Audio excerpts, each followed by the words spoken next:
তোমরা কি জানো বাঁকুড়ার রায়পুরে রয়েছে এক জাগ্রত মায়ের মন্দির। এই মায়ের নাম মহামায়া। স্থানীয় মানুষরা বলেন আজ থেকে প্রায় 300 বছর আগে এখানে ঘটে গিয়েছিল এক অলৌকিক ঘটনা। একদিন এই মহামায়া মা এক ছোট্ট কন্যা রূপে একটি শাঁখারির কাছ থেকে এই মন্দির প্রাঙ্গণে শাঁখা পড়তে চেয়েছিলেন, কিন্তু তার কাছে কোনো টাকা ছিল না। তখন তিনি বলেছিলেন সেই শাঁখারিকে যে এই মন্দিরের পূজারী হচ্ছেন তার বাবা, তাকে গিয়ে বললেই টাকা পেয়ে যাবেন। এরপর যখন সেই শাঁখারি ওই পুরোহিতের কাছে এসে বলে সব কথা, তখন পুরোহিত উত্তরে বলেন তার কোনো মেয়ে সন্তানই নেই। তখনই সেই শাঁখারি ছুটে যান, আর সেখানে গিয়ে কোনো মেয়েকেই তিনি দেখতে পাননি, বরং তিনি দেখেন পাশের এক পুকুরের মাঝখানে দুটি হাত উপরের দিকে রয়েছে, আর সেই দুটি হাতের মধ্যে রয়েছে দুটি শাঁখা। এমনকি এই স্থানের মানুষরা এখনো বিশ্বাস করেন যে প্রতি রাতে মা এখানে ঘোড়ায় করে ঘুরতে বেরোন।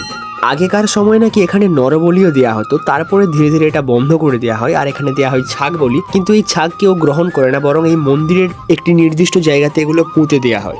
2020 থেকে এই নতুন রূপে মন্দিরটাকে তৈরি করা শুরু হয়েছে। দেখতে পাচ্ছ এটা খুবই সুন্দর, আর এটা প্রায় 6 কোটিরও বেশি টাকা দিয়ে এই মন্দিরটা তৈরি করা হচ্ছে।